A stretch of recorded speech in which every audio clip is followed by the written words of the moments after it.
बिस्मिल्लाहिर्रहमानिर्रहीम, अस्सलाम वालेकुम। विनस स्पोर्ट्स के साथ आपका मेज़बान शहजादा मोइन हाजिर है। पाकिस्तान T20 वर्ल्ड कप के क्वालिफाइंग राउंड में पहुंच चुका है और कल न्यूजीलैंड के ख़िलाफ़ पाकिस्तान अपना पहला मैच खेलेगा और अब देखना है कि पाकिस्तानी टीम किस किस्म की कारकर्दगी दिखाती है। सुपर 8 मराइल के लिए तो क्वालिफाई कर चुकी है, लेकिन तीनों टीमें पाकिस्तान के ख़िलाफ़ जिन्होंने खेलना है वो इस टूर्नामेंट में अच्छा परफॉर्म कर कर पहुँची हैं। पाकिस्तान की टीम है गो के अपने मैचेज़ ज़रूर जीतने में कामयाब रही, लेकिन साथ साथ हमने देखा कि कुछ प्लेयर्स इन आउट का सिलसिला उनके साथ रहा, कुछ की परफॉर्मेंस बेहतर नहीं रही और कुछ डॉट बॉल ज़्यादा खेलते रहे। किसी पे तनकीद होती रही कि अब तक उनका जो स्ट्राइक रेट है वो बेहतर T20 के मुताबिक होता नहीं दिखाई दिया। लेकिन पाकिस्तानी टीम सुपर 8 के लिए क्वालिफाई कर चुकी है और कल पहला मार्का सुपर 8 का खेलने जा रही न्यूजीलैंड के खिलाफ है। पाकिस्तानी वक्त के मुताबिक 6:30 बजे इस मैच का आगाज होगा। लेकिन साथ साथ पाकिस्तानी बल्लेबाज इस वक्त अगर देखें तो कुछ खातिर खा कारकर्दगी का मुजाहरा नहीं कर रहे हैं। हर कोई मिडिल ऑर्डर पर तनकीद कर रहा है कि हमारे पास मिडिल ऑर्डर बैटर्स नहीं है, हम ज़्यादा स्पिनर्स के साथ खेल रहे हैं, फास्ट बॉलर्स को मौका नहीं दे रहे हैं और जो बॉलर्स वहाँ मौजूद हैं वो परफॉर्म पाकिस्तान के सीनियर बॉलर्स करने में नाकाम नजर आ रहे हैं। बड़ा मार्का है कल पाकिस्तान के लिए न्यूजीलैंड के खिलाफ। न्यूजीलैंड इस टूर्नामेंट बड़ी अच्छी कारकर्दगी दिखाकर आ रही है। फिर श्रीलंका के खिलाफ पाकिस्तान ने मैच खेलना है, इंग्लैंड के खिलाफ मैच खेलना है इस ग्रुप के अंदर। तो पाकिस्तान की थोड़ा सा टफ ग्रुप नजर आ रहा है, लेकिन पाकिस्तान के ओपनर साहबजादा फरहान इस टूर्नामेंट में जिस तरह उन्होंने सेंचुरी स्कोर की लास्ट मैच में, उम्मीद करते हैं इस मैच में भी अच्छा परफॉर्म करेंगे। इस पर बात रहेगी और बात करने के लिए हमारे साथ स्टूडियो पर मौजूद है शोएब रहमान साहब, हमारे साथ यहाँ तशरीफ रखते हैं। शोएब साहब, आपका बहुत बहुत शुक्रिया विनस स्पोर्ट्स में टाइम देने का। और साथ साथ क्योंकि पाकिस्तान कल बड़े मार्के के लिए जा रहा है, सुपर 8 के मराइल शुरू हो जाएंगे और पाकिस्तान पहला मैच न्यूजीलैंड के खिलाफ खेल रहा है। पहले तो आप ये बताएं कि इस टीम को कैसा देख रहे हैं जो अब तक 20 में से 8 टीम तक मुंतखब हो गई। बहुत शुक्रिया शहजादा मुझे प्रोग्राम में लेने का। अच्छा, हम मसला हमारे टीम पे जो तनकीद हो रही है ना कि अब हम पिछले 7-8 साल से देखते चले आ रहे हैं कि इंडिया से जब हमारी जब परफॉर्मेंस होती है तो जितने भी तज्जियाकार हैं वो हमारी टीम के बखिए उधेड़ देते, जिसमें हम खुद भी शामिल हैं। तो और उसके अलावा जो परफॉर्मेंस होती है वो अलग देखी जाती है। तो इस टूर्नामेंट में भी अगर हम देखें तो जो हमने टोटल 4 मैच खेले, 3 मैचेस हम तकरीबन आसानी से, एक नीदरलैंड का मैच थोड़ा सा फंस गया था मगर जीत गए। मगर इंडिया वाले मैच में जो है ना वो सारी की सारी और जो कि पूरे साल का निचोड़ होता है उसने हमारी टीम को मकसद तहस नहस करके रख दिया। मगर ओवरऑल परफॉर्मेंस देखे तो शायद इतनी बुरी है भी नहीं। इतनी बुरी नहीं कह सकते, लेकिन जब थोड़ा सा टफ टीम आई, आप नीदरलैंड की बात करें, बामुश्किल हम वो मैच जीते हैं। नामीबिया के खिलाफ हम कह सकते हैं कि बासानी मैच जीतने में कामयाब रहे, लेकिन इंडिया के खिलाफ जब थोड़ा सा टफ टीम आई तो हमारी बैटिंग एक्सपोज हो गई, हमारे बॉलर एक्सपोज हो गए, हमारे स्पिनर्स एक्सपोज हो गए। तो फिर आप समझते हैं कि अब तो तीनों टीमें जो इस टूर्नामेंट में पाकिस्तान ने खेलना है, यहाँ पर सुपर 8 में इंग्लैंड की टीम अच्छी कारकर्दगी दिखा कर आई है, श्रीलंका इस टूर्नामेंट का सबसे हाईएस्ट स्कोर कर इस टूर्नामेंट के सुपर 8 में मौजूद है, न्यूजीलैंड ओवरऑल पूरा टूर्नामेंट अच्छा खेल रही है और ICC के हर इवेंट के अंदर अगर हम देख लें तो न्यूजीलैंड का जो माजी का रिकॉर्ड है वो बेहतर है। तो हम समझते हैं कि इतना आसान नहीं होगा फाइनल 4 में जाना। मैं आपकी बात का जवाब दूं, जो आपने बात किया ना छोटी टीम है, देखें शॉर्टर वर्जन के अंदर और जिस तरीके से आजकल क्रिकेट हो रही है ना, कोई टीम छोटी टीम नहीं है। मतलब ऑस्ट्रेलिया बाहर हो गई, जिम्बाब्वे आपको पता है अनबीटन है, 4 मैच खेलने, 1 मैच में बारिश हो गया, 3 मैचेस वो हारे नहीं। होता क्या था कि अगर हम 50 ओवर्स पहले सिर्फ एक टूर्नामेंट होता था और ICC का एक इवेंट होता था, उसके अंदर जो टीमें आती थी, अगर कनाडा आ रही है, ईस्ट अफ्रीका आ रही है, जिम्बाब्वे आ रही है और दूसरे ममालिक की टीमें आती थी, तो उनको एक्सपोजर इतना था नहीं। उस वक्त वो छोटी टीमें होती थी। आज कोई छोटी टीम नहीं है। मतलब देखो शॉर्टर वर्जन के अंदर कोई भी टीम 6-7 ओवर अच्छा खेल ले और कोई भी टीम 6-7 ओवर खराब खेल ले, उसके हाथ से मैच निकल जाता है। टूर्नामेंट में इटली जैसी टीम को हमने देखा, इटली बड़ा अच्छा खेली है। कल के अगर हम मैच देखते हैं, श्रीलंका को हरा दिया जिम्बाब्वे ने। मकसद आप सोच सकते हैं श्रीलंका की टीम की कितनी अच्छी परफॉर्मेंस रही है। तो छोटी टीम कोई नहीं है, जो टीम उस दिन अच्छा खेल रही है। और अब लोग इतने प्रोफेशनल हो गए, आपने कहा ये नीदरलैंड की टीम हो गई, स्कॉटलैंड की टीम हो गई, आयरलैंड की टीम हो गई, सबके सब काउंटी खेलते हैं। इनकी फिटनेस जो है हमारे प्लेयर से कहीं दर्जे बेहतर होती है, इनकी फील्डिंग हमारी क्रिकेट टीम की फील्डिंग से बहुत बेहतर होती है। तो ये लोग बड़े प्रॉपर क्रिकेट खेलते हैं। तो आजकल कोई छोटी टीम है नहीं इसमें मेरी नज़र से। चले, छोटी टीम कोई है नहीं है, थोड़ा सा माजी में चलते हैं और अगर देखें तो पाकिस्तान इंडिया का टकराव हुआ माजी में भी होता रहा और फिर इस टूर्नामेंट में भी रहा, पाकिस्तान को शिकस्त हुई। लेकिन थोड़ा माजी में अगर चलें, 1983 के दौरान जब क्रिकेट हुआ करती थी, उरूज पे होती थी क्रिकेट, उस वक्त भी हम दोनों टीमों का मिलाप बड़ा अच्छा हुआ करता था। लेकिन हम देखते हैं कि ये तनाज़ा बढ़ता गया, यहाँ तक अब नौबत आप पहुंची है ग्राउंड में कि हम हाथ तक नहीं मिलाते। तो आप समझते हैं ये एक स्पोर्ट्समैन स्पिरिट्स का अच्छा मुजाहरा नहीं कर रही है इंडिया की टीम। यार ये देखो, ये गवर्नमेंट की प्रायोरिटीज है। जिस तरह तुमने खुद तस्करा कर दिया, तो मुझे इसके लिए 5-7 मिनट देना, तो मैं पूरे 83 के वर्ल्ड कप की आपको स्टोरी बता दूं। देखो, हमारे पास 65 की जंग हुई, 71 की जंग हुई, हमारा टूर जो था फिर भी चलता रहा। 17 साल का गैप आया था 65 के बाद या 61 के बाद, फिर जो दूसरा टूर हुआ था 78 का, ठीक है ना। अब 78 के बाद जो क्रिकेट के रवाबत रहे हमारे यहाँ 11 साल माशाल्लाह रहा, मगर हमारी क्रिकेट पे कोई आंच नहीं। इंडिया के अंदर पहले इंदिरा गांधी वजीर आजम थी, इंदिरा गांधी के बाद राजीव गांधी आ गए।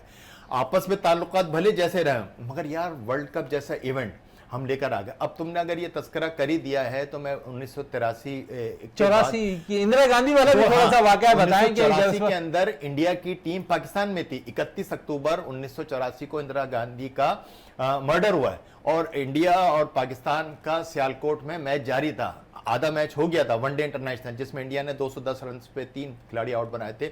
अचानक खबर आती है कि इंदिरा गांधी का कत्ल हो गया, तो उसके बाद भी हालात नॉर्मल रहे। अच्छा, फिर हम बात करते हैं आपसे 1983 के वर्ल्ड कप के बाद। 19 को ये शुरुआत ऐसे हुई, 87 में जो वर्ल्ड कप हमारे यहाँ आया, इंडिया जो था फाइनल में पहुंच गया। इंडिया के चेयरमैन थे सालवे साहब।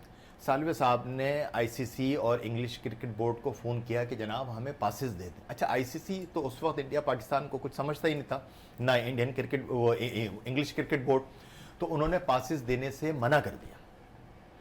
उसी वक्त सालवे साहब ने सोच लिया कि यार अगला वर्ल्ड कप हमने पाकिस्तान में लाना है, और उन्होंने फैसला किया कि अल्लाह करे, मकसद अब उन्होंने तो अपने भगवान से दुआ करी होगी कि अगर हम मैच फाइनल जीत जाते हैं तो ये वर्ल्ड कप हम पाकिस्तान में लाएंगे। तो हुआ भी यही कि 83 का फाइनल हुआ, और इंडिया ने वो अनएक्सपेक्टेडली मैच जीत लिया, वेस्ट इंडीज को शिकस्त दे दी। उन्होंने पहला फ़ोन पाकिस्तान क्रिकेट बोर्ड के चेयरमैन थे नूर खान को फ़ोन किया और उनसे कहा कि मैं आपसे मिलना चाहता हूँ। वो फ़ौरन पाकिस्तान आए और उनसे कहा कि जनाब अगर अब मेरा आप साथ दें तो हम 87 का वर्ल्ड कप पाकिस्तान में लेकर आएंगे। नूर खान ने फ़ौरन गो अहेड दे दिया, 3 दफ़ा कहा कि यस यस यस, और मैं आपके यानी कि हर दफा हमने कंप्रोमाइज किया है, हमने सपोर्ट किया है, लेकिन उसके बावजूद इंडिया का रवैया, इंडियन गवर्नमेंट का रवैया बेहतर नजर नहीं आ रहा। अच्छा, मैं ये गवर्नमेंट की ये बात कर रहा हूँ, उस वक्त की जो गवर्नमेंट थी, अगर उस वक्त पहले इंदिरा गांधी वजीर आजम थी, उसके बाद उनके बेटे राजीव गांधी बन गई, तो उस टीम ने भी ठीक है कि हमारे सियासी मामला रहे, मगर उन्होंने क्रिकेट को इन मामला से दूर रखा, सियासत से दूर रखा, खेलों को बिल्कुल अलग रखा, क्रिकेट को इस मामला से अलग रखा। पाकिस्तान ने उन दिनों बहुत दौरे किए। हमारे यहाँ जिस तरह वो ज़ियाउल्लाह आ गए थे 77 में, तो पाकिस्तान ने फौरन 78 में दौरा कर लिया था। अच्छा, फिर मैं बात कर रहा था कि जनाब वर्ल्ड कप के अंदर फिर फौरन जॉइंट मैनेजमेंट कमेटी बन गई, इनके आपस के अंदर मुलाकात होते रहे, तय हुआ कि जनाब हम यहाँ पर लेकर आएंगे। अच्छा, अब ये बात हो रही है दोनों बोर्ड के दरमियान, इसमें हुकूमतें शामिल नहीं है। वहां से अपना जो सालवे साहब थे वो इधर नूर खान, दोनों आपस में तैयार हो गए। फिर वहां से बारी हुई कि जनाब सालवे साहब ने इंदिरा गांधी राजीव गांधी से कहा कि हम क्रिकेट वर्ल्ड कप लेना चाहते हैं, तो उन्होंने कहा यार कैसे करोगे, ज़ियाउल हक तो मेरी सुनता नहीं है। यहाँ ज़ियाउल हक ने कहा कि यार राजीव गांधी तो मेरी सुनता नहीं है, तो उन्होंने कहा लड़ाई झगड़े को छोड़े, इंग्लैंड ने हम दोनों पे हुकूमत की है और अब हम जो है ना दोनों वर्ल्ड कप को यहाँ पर लेकर आएंगे। यहाँ से फिर ज़ियाउल हक भी तैयार हो गए, वहाँ से राजीव गांधी भी तैयार हो गए। अच्छा, उसके बाद था फाइनेंस का। उस वक्त इन लोगों ने फिर वो क्या नाम है, एसोसिएट मेंबर को आईसीसी देता था 53,000 पाउंड, वो एसोसिएट कह रहा हूँ, फुल मेंबर को, एसोसिएट मेंबर को देता था 4,000 पाउंड एक आईसीसी इवेंट के। इन्होंने बोली बढ़ा दी पाकिस्तान ने और इंडिया ने मिलके कि हम फुल मेंबर को देंगे 75,000 पाउंड और एसोसिएट मेंबर को देंगे 20,000 पाउंड। जनाब फौरन हो गया। अच्छा, फिर वोटिंग की बारी होती है। अच्छा, उस ज़माने में हमारे बड़ा अच्छा मज़ेदार वाक़या है, पाकिस्तान को नुमाइंदगी कर रहे थे चीफ जस्टिस नसीम हसन शाह, वो उनका कद भी छोटा था। अच्छा, जब वोटिंग हुई तो इंग्लैंड के बोर्ड ने, ऑस्ट्रेलिया के बोर्ड ने पंगा डाल दिया कि जनाब हमें तो नज़र नहीं आए।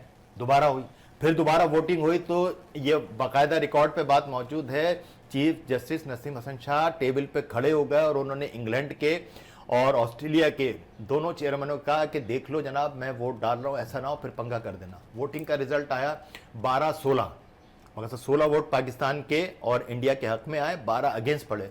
तो यूं वर्ल्ड कप वो पाकिस्तान में आ गया। इन्होंने ऑफर भी अच्छी दे दी।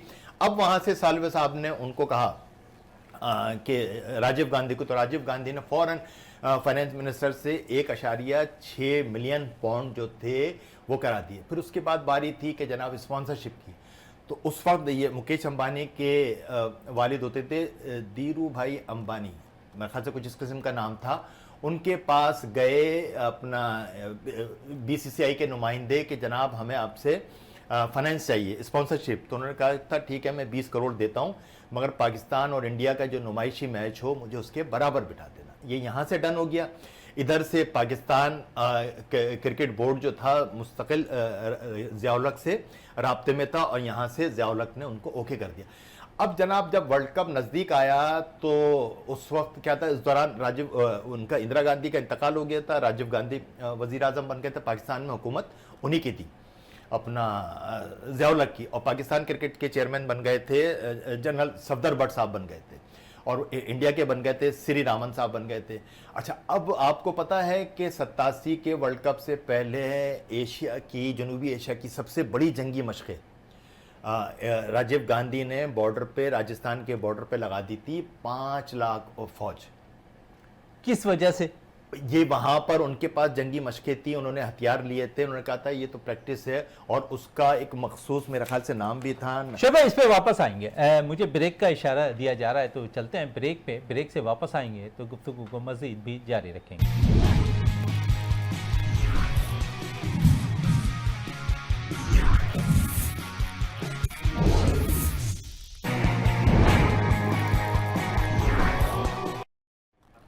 Welcome back. और वक्फे से कबल हम बात कर रहे थे पाकिस्तान और इंडिया के हवाले से। शुएब भाई आपकी तरफ आऊँ, और जिस तरह आपने बात की कि जो वाकया था 1987 का, जहाँ पर वर्ल्ड कप होना था, और उसके बाद मामलात इंडिया से बहुत हद तक हमारे बेहतर थे, क्रिकेट के राब्ते हमारे बड़े ज़बरदस्त चल रहे थे, क्या कहेंगे? अच्छा, हम बात कर रहे थे ना कि उस वक्त ऑपरेशन क्या नाम है, इन्होंने बॉर्डर पे जो राजीव गांधी ने फोर्सेस लगा दी, तो उसका नाम रखा था ऑपरेशन ब्रास टैग। 4.5-5 लाख की फौज जो थी बॉर्डर पे थी राजस्थान के। तो अब उस वक्त जो थे इंडिया के कन्वीनियर थे इंद्रजीत सिंह, अच्छा, जो कि जलंधर के थे और ज़िया-उल हक के ही गांव के थे, उनकी आपस में बातचीत भी थी। तो अब जनाब इंग्लैंड और ऑस्ट्रेलियन क्रिकेट बोर्ड ने इसको इशू बना दिया कि यार इन दोनों मुल्कों के दरमियान तो आपस में जंगी माहौल है, तो हम लोग कैसे जाएंगे। तो अब जब ये बात हुई तो वर्ल्ड कप का इनकाद खतरे में पड़ गया था। तो इंद्रजीत सिंह ने ज़िया-उल हक को फ़ोन किया कि सर अच्छा, पाकिस्तान की टीम, मज़े की बात, बॉर्डर पे फौजें लगी हुई हैं और पाकिस्तानी टीम 87 में टूर कर रही है, जहाँ पर हम बेंगलोर टेस्ट देखे थे, इंडिया में खेल रही है क्रिकेट, और यहाँ पर जंगी मशक़ें भी हो रही हैं। तो एक दौर हमने वो भी गुजारा है। तो इन्होंने फ़ोन किया इंद्रजीत सिंह ने ज़िया-उल हक को कि जनाब मैं आपको दावत दे रहा हूँ, जयपुर में पाकिस्तान इंडिया का टेस्ट मैच है, आप आ जाएं। तो ये मशहूर आपको वाकई याद होगा, जिसको क्रिकेट डिप्लोमेसी का नाम देते हैं। ज़िया-उल हक साहब यहाँ से अचानक गए थे, दिल्ली पहुँचे, दिल्ली से जयपुर पहुँचे, मैच देखे, और अक्सर आपको भी बात याद होगी कि ज़िया-उल हक ने राजीव गांधी पे कुछ कहा था, और सुना है कि उस क्रिकेट डिप्लोमेसी ये कहा था कि जनाब 10 मिनट की दूरी पे पूरा दिल्ली जो है ना हमारे निशाने पर है। तो उसके फौरन बाद राजीव गांधी ने सारी फौजें हटा दी थी, पाकिस्तान ने भी अपनी फौजें हटा दी थी, और 8 महीने बाद जो है अक्टूबर के अंदर 87 का वर्ल्ड कप पाकिस्तान में हुआ। चले, 87 का वर्ल्ड कप पाकिस्तान में हुआ, बड़ी अच्छी बात रही, और उसमें दोनों ममालिक के राब्ते बड़े अच्छे हुआ करते थे उस वक्त, और अब तो शायद थोड़ी सी दूरी हो गई है। मैच पाकिस्तान जरूर आ रहा है, लेकिन इंशाल्लाह क्योंकि इस टूर्नामेंट में भी पाकिस्तान अच्छा परफॉर्म करता हुआ दिखाई दे रहा है, और कोशिश यही है कि सुपर 8 में पाकिस्तानी टीम अच्छा परफॉर्म करे और फाइनल 4 के लिए जगह बनाती हुई दिखाई दे। चलें, इस पर तो बात रहेगी, लेकिन पाकिस्तान सुपर लीग 11 2 टीमें इस दफ़ा इजाफा की गई है, और सियालकोट स्टैलियंस की अगर हम बात करें तो इस वक्त सियालकोट स्टैलियंस के 2 मालिकान के दरमियान तनाज़ा चल रहा है, उस पर ज़रूर आज हम बात भी करेंगे अपने शो के अंदर। और हमारे साथ इस वक्त टेलीफोन लाइन पे ज्वाइन कर चुके हैं सियालकोट स्टैलियंस के ओनर मोहम्मद शाहिद साहब है। शाहिद साहब, मामलात कुछ बिगड़ते जा रहे हैं। 1 अरब 85 करोड़ रुपए में आपने टीम खरीदी है, और साथ साथ हमजा मजीद साहब बहुत कुछ है आपके खिलाफ कहते हुए भी नजर आ रहे हैं, क्या सदाकत है इससे में अब तक? पहले तो बिस्मिल्लाहिर्रहमानिर्रहीम, सलाम अलैकुम। वालेकुम अस्सलाम। और दूसरी बात यह है कि सबको रमजान मुबारक। खैर मुबारक। जी, आपका सवाल मैंने सुन लिया है। तो हमजा मजीद साहब ने हमें ये टीम बेची थी जिसका 76 का परसेंटेज का ओनर मैं हूँ, और पीसीबी के अंदर सलमान नसीर साहब के सामने ये पेपर साइन हुए थे। अकाउंटेंट बिलाल साहब हैं, के सामने सारे पेपर साइन हुए थे। हमजा मजीद साहब की नीयत इसलिए पलट गई है कि उन्होंने फॉर्म डी अभी तक नहीं दिया था। और फिर हमने सलमान मजीद साहब से जब लास्ट फंक्शन हुआ था कराची के अंदर मोमिन पिक में, तो सारी चीज़ें सही थी। पीर वाले दिन हमने उनसे कांटेक्ट करने की कोशिश की तो उन्होंने हमसे कांटेक्ट अपना वो जो है मोबाइल ब्लॉक कर दिया मुझे, और फिर कोई कांटेक्ट नहीं हुआ। मेरी सलमान नसीर साहब से बात हुई तो उन्होंने कहा कि आपकी पेमेंट अभी ऑन द वे है ऑस्ट्रेलिया से, एवरीथिंग ऑलराइट, अगर आपको और कुछ करना है तो मैंने कहा मैं आपको इसके शाही साहब, इस पे तो आपने जब हमने देखा जो तकरीब मुनक्किद की थी तो उसमें बैंक के कुछ लोगों को भी आपने बुलाया हुआ था वहां पर, और उन्होंने तो क्लियर किया हुआ था आपको, आपने खुद वहां पर कहा इस चीज को। हर चीज क्लियर थी। हमजा मजीद साहब के अब दिल में नीयत खराब हो चुकी है बेसिकली, कि क्योंकि अब ये अच्छा, नीयत खराब हो गई। इसमें कितने कितने पार्टनर हैं इसमें सियालकोट स्टैलियंस में, ये जरूर जानना चाहूंगा मैं। इसमें मैं एक हूँ, दूसरा हमजा मजीद साहब हैं, और हमजा मजीद साहब 23% के पार्टनर हैं, और 1% का पार्टनर उनका जो फैमिली फ्रेंड है हारून। तो यानी कि 4 पार्टनर्स नजर आ रहे हैं इसमें। 3 पार्टनर नजर आ रहे हैं। साथ साथ है क्योंकि हमजा मजीद साहब का ये कहना है कि आपने जो है कोई भी मुआहिदा नहीं किया, कोई भी पेमेंट नहीं की, इसमें कितनी सदाकत है? इसकी सदाकत आप ये अंदाजा लगा लें कि उन्होंने अभी पीर वाले दिन 2 दिन पहले एक मुझे एग्रीमेंट भेजा है कि हम आपको टीम से हटा रहे हैं। तो अगर मेरा मुआहिदा नहीं होता तो उन्होंने क्यों मुझे एग्रीमेंट भेजा था? अच्छा, यही जो अभी लीगल नोटिस का जो जवाब दिया है इसमें क्या लिखा गया, ये पूछना चाहूंगा मैं। क्या आवाज आ रही है मेरी शाही साहब? जी, मुझे आवाज आ रही है आपकी। अच्छा, क्या हमजा मजीद साहब जो लीगल नोटिस का आपने जो जवाब दिया है उसमें क्या लिखा गया था? उसमें लिखा गया है कि अब आप हमारी टीम में हम रिटायरमेंट और रिटायर आपको हटा रहे हैं, तो वो हो ही नहीं सकता है, वो मुझे हटाएं। अच्छा, हटा कैसे सकते हैं जब 76% शेयर्स आपके मौजूद हैं इसके अंदर? मेरे पास लीगल पेपर्स हैं, मैंने मीडिया के सब लोगों को बांट दिए हैं। अगर आपको चाहिए तो मैं ऑनलाइन एयर कर सकता हूं आप लोगों को भी। बिल्कुल, आप मुझे भेज दीजिएगा। लेकिन इसके अलावा अगर मैं पूछूं आपसे, बहुत कुछ इस मामला में बिगड़ते जा रहे हैं, लगता है कि हालांकि अगर देखा जाए तो बड़ी अच्छी दोस्ती आपकी हमजा मजीद साहब के साथ रही है। अगर इंसान की नीयत बदल जाए तो आज के जमाने में भाई सवाल मुझे भी करने दीजिए। अच्छा, यहाँ पर शाहिद साहब ये एक और सवाल करना चाहूंगा, क्या पाकिस्तान क्रिकेट बोर्ड और पीएसएल इंतजामिया ने हमजा मजीद के दरमियान होने वाले डील से आगाह कर दिया है पीसीबी का इस मुआहिदे में कितना रोल रहा है? पीसीबी कोई जवाब नहीं दे रहा है। हमजा मजीद साहब अपनी में लगे हुए हैं। वसीम अकरम साहब भी इस मामले में खामोश इसलिए हैं कि उनको बेचारों को कुछ नहीं पता कि क्या हो रहा है। हमजा मजीद साहब एक फ्रॉड है, टोटल फ्रॉड जो वो कर रहे हैं, और वो जिस तरीके से कर रहे हैं, और उनके साथ 1-2 और लोग हैं जिनका मैं नाम लेना नहीं चाहता।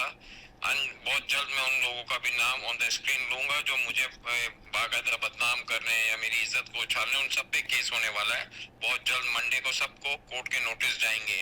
उनमें से कुछ ऐसे लोग हैं जो मेरे शायद फैमिली के करीब हैं, उनके पास भी बहुत जल्दी नोटिस जाने वाला है। चलें, ये तो नोटिस है, आप भेजेंगे उनको जरूर है। यहाँ पर मोहम्मद शाहिद साहब है, लेकिन क्या आपने कोशिश की है कि पीएसएल इंतजामिया या चेयरमैन पीसीबी या किसी थर्ड पार्टी से राब्ता कर कर उनसे कहा हो कि पार्टनरशिप को डिस्पोर्ट करके खत्म कराया जाए ताकि ये मामला समझ जाए? पीसीबी का काम है कि ये इस मामले को, अगर उनके सबके पास मेरे नंबर्स हैं, सबका काम है कि मुझसे कांटेक्ट करें। मैं क्यों करूं? मैं लीगल राइट पे बैठा हूं। मैं जल्दी मेरे कोर्ट, मेरे लॉयर्स और मेरे बैरिस्टर सब इस मामले को देख रहे हैं, और बहुत जल्द मंडे वाले दिन सबको कोर्ट के एक सवाल नोटिस में चले करें। मंडे वाले दिन आप जरूर इसको कोर्ट तक लेके जा रहे हैं। मोहम्मद शाहिद साहब हमारे साथ ही टेलीफोन लाइन पे रहे। शोएब रहमान साहब हमारे साथ सीनियर स्पोर्ट्स एनालिस्ट यहाँ तशरीफ रखते हैं, वो कुछ सवाल करना चाह रहे हैं आपसे। आप सवाल जरूर सुनिए और जवाब जरूर दीजिएगा। जी शोएब भाई। अस्सलाम वालेकुम शाहिद भाई, कैसे हैं आप? खैरियत से हैं? वालेकुम सलाम, अल्लाह का शुक्र है। आप अच्छा कैसे शाहिद हैं? भाई, एक सवाल रमजान मेरे- मुबारक आप लोगों को। Thank you बहुत very शुक्रिया, much आपको भी और रमजान पढ़ने का। मुबारक हो। अच्छा, सवाल मेरा ये बनता है, देखिए जहां पीसीबी की बात हुई ना, तो ये डिस्प्यूट तो बेसिकली आपका और आपके पार्टनर के दरमियान है, तो पीसीबी तो शायद इसको सॉल्व करने नहीं जाएगा, तो क्या ये बेहतर नहीं होगा कि इस पीसीबी का तो रोल ये है कि पीसीबी को, अगर मेरा और हमजा मजीद का ताल्लुक है तो पीसीबी का रोल है कि वो इस मामले को तो करें, क्योंकि ये पीसीबी का हक है कि एक फॉरेन इन्वेस्टर लेके आया हो, एक फॉरेनर के साथ ऐसा हो रहा है, कल आइंदा और कौन फॉरेनर आएगा इस कंट्री में जब एक फॉरेनर को एक पैसों का तहफ्फुज नहीं है। हमजा मजीद साहब मेरे से 76% शेयर लेके बेच के और आगे बेच रहे हैं, ये तो it's totally a fraud. Is not a like this a criminal fraud. अच्छा शायद क्या ये क्रिकेट के लिए बेहतर नहीं होता कि इस डिस्प्यूट को आप लोग मिलके बैठ के हल करके फिर जो आदमी अपना मोबाइल स्विच ऑफ करके बैठ गया हो, ब्लॉक करके बैठ गया हो, तो उससे मैं क्या डिस्प्यूट समझूं? वो बोलते हैं कि मेरा मायदा नहीं है, तो फिर मुझे कोर्ट का लेटर क्यों भेजा? क्योंकि इसमें आप सब पाकिस्तानी हैं और मैं भी पाकिस्तानी हूँ। मैं भी एक बात करना चाहता हूँ कि अगर मेरा कोई ताल्लुक ना, तो मुझे कोर्ट का लेटर क्यों रिसीव हुआ? इसका मतलब है मेरा मायदा हुआ है, तो मुझे कोर्ट का लेटर रिसीव हुआ है ना। मेरे पास कॉपी भी है, मैंने सब मीडिया को भी बांट दिया है। वो किस तरह की बातें कर रहे हैं? क्योंकि हमें खुशी थी कि आप एक हमें खुशी थी कि जनाब सियालकोट एक बड़ा ब्रांड पाकिस्तान में पहले भी रहा है, आ रहा है, तो इस किस्म की लड़ाई का देखें नुकसान पाकिस्तान की आवाम को, पाकिस्तान क्रिकेट को होना है एंड के अंदर के। एक दो पार्टनरों को ऐसे ही फ्रॉड किया है और उनकी आदत है ये फ्रॉड करने की। तो फिर आपने मिलाप क्यों किया उनके साथ? जब आपको पता था उनकी आदत है, तो आपने क्यों हाथ बढ़ाया आगे? मैंने इसलिए हाथ बढ़ाया कि शायद वो सुधर जाएंगे। इंसान को मौका देना चाहिए। मुझे नहीं पता था कि वो हमारे साथ भी हाथ कर जाएंगे। चले हमारे साथ भी हाथ कर जाएंगे। साथ साथ एक बड़ा नाम आपके साथ जुड़ा हुआ है, स्विंग के सुल्तान वसीम अकरम बतौर सदर सियालकोट स्टैलियंस के साथ किया हुआ मुआहदा है, वो भी सोशल मीडिया में बड़ी गर्दिश कर रहा है। क्या कहेंगे अब वसीम अकरम पर क्या इम्पैक्ट पड़ता दिखाई दे रहा है? वसीम भाई पे कोई गलत नहीं है, वसीम भाई बहुत अच्छे आदमी है, लेकिन ये जो हमजा मजीद साहब ने उनकी भी इज्जत को उछाला है। मैं तो चाहूंगा कि हमजा मजीद साहब ऑन बोर्ड माफी मांगे और ये दोबारा ये सिलसिला शुरू हो, क्योंकि सलमान नसीर साहब ने हमें ये इन्फॉर्म कहा गया है एग्जैक्टली कि आप पेमेंट स्टॉप कर दें, ये आपके साथ फ्रॉड हो जाएगा। अच्छा, पेमेंट स्टॉप होती है, पेमेंट स्टॉप होती है। सीईओ पाकिस्तान सुपर लीग के सलमान नसीर साहब कहते हैं आपको कि पेमेंट स्टॉप कर दी जाए, तो क्या उसके बाद Pakistan cricket board Pakistan super league 11 में सियालकोट स्टैलियंस को कहां देखेगी? मुझे नहीं मालूम है। जब तक पीसीबी अपना एक्शन नहीं दिखाएगी, ये ऐसे ही मायदा चलता रहेगा। पीसीबी को अपफ्रंट आना पड़ेगा और हमसे बात करनी पड़ेगी। अच्छा, ऐसे मामला नहीं चलेगा कि एक आदमी खरीदता है, 4 आदमी बेचने चले जाते हैं। ऐसे कब तक ये चलेगा फॉरेनरों के साथ? कब तक हम लोग एक दूसरे को धोखा देते रहेंगे? किसी ना किसी फॉरेनर को तो अपफ्रंट आना पड़ेगा और बात करनी पड़ेगी।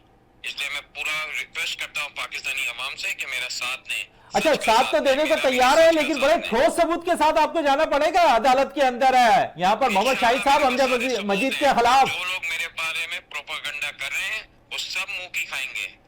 मंडे को आप इंतजार कीजिए, बहुत बड़ी न्यूज आने वाली है। चले मंडे को इंतजार करते हैं, मंडे को बड़ी न्यूज आने वाली है। और पाकिस्तान सुपर लीग सीजन 11 में सियालकोट स्टैलियंस 1 अरब 85 करोड़ रुपए में खरीदी जाने वाली टीम इस वक्त ऑनर्स के दरमियान आपस की लड़ाइयों में ऐसा लगता है कि बढ़ सी गई है। लेकिन यहाँ मोहम्मद शाहिद साहब हमारे साथ मौजूद थे। शाहिद साहब, आपका बहुत बहुत शुक्रिया वीनस स्पोर्ट्स में टाइम देने का। आपने मुझे ऑन बोर्ड लिया और मैं एक रिक्वेस्ट करूंगा जी शाहिद साहब, गवर्नमेंट ऑफ पाकिस्तान से और पीसीबी से कि हम लोग फॉरेनर हैं और हमारे साथ ऐसा ना किया जाए। आइंदा के लिए ये प्लीज रोका जाए, क्योंकि फॉरेनर्स जब आएगा तो मुल्क में तरक्की होगी।